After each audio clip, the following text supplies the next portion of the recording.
एक समय की बात है, एक राजा जिनकी 7 पत्नियां थी। साथ ही राजा अपनी कुशल शासन और उदार नीति के लिए भी जाने जाते थे। राज्य में हर कोई राजा से खुश थे, किसी को कोई परेशानी नहीं थी। पर राजा अपनी एक रानी से बहुत ही परेशान रहते थे।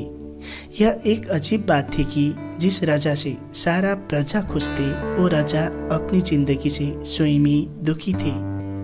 वो अपनी एक रानी की मंत्री के साथ अवैध संबंधों को रोक नहीं पा रहे थे, क्योंकि रानी बहुत ही शातिर और कुटिल चाल की थी। जब भी राजा उसे मंत्री के आवास से आते हुए देखते, वो कुछ न कुछ बहाना जरूर बना लेती। राजा भी साथ साथ बीबी को एक साथ रख नहीं पा रहे थे। एक दिन राजा अपनी रानी को मंत्री के कमरे में पकड़ लेते हैं।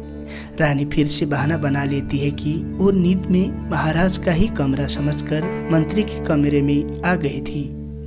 उदारवादी राजा फिर से कामुक रानी को माफ कर देते हैं। एक दिन राजा अपने बगीचे में घूम रहे थे, तभी रास्ते से एक पागल भागकर बगीचे के ही नारियल के पेड़ में चढ़ जाता है। राजा उस पागल को बार बार उतरने को कहते हैं, उसे लालच देते हैं, महंगे तोहफे भी ऑफर करते हैं, फिर भी पागल को कोई फर्क नहीं पड़ता।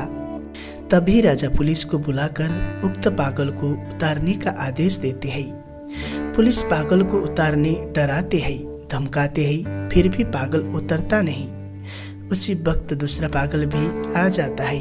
दूसरा पागल उसे नारियल के पेड़ में देखकर कहता है, ए तू नीचे उतरेगा कि पेड़ को काट दूं। तभी पेड़ में चढ़ा हुआ पागल तुरंत उतर जाता है। इसे देखकर राजा और पुलिस भी दंग रह जाते हैं।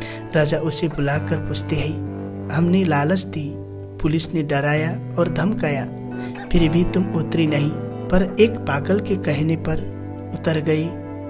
तभी वो पागल कहता है, मुझे पता है पुलिस गोली नहीं मारेगी, पर वो पागल है, वो सच में पेड़ को नीचे से काट सकता है, उसका कोई भरोसा नहीं।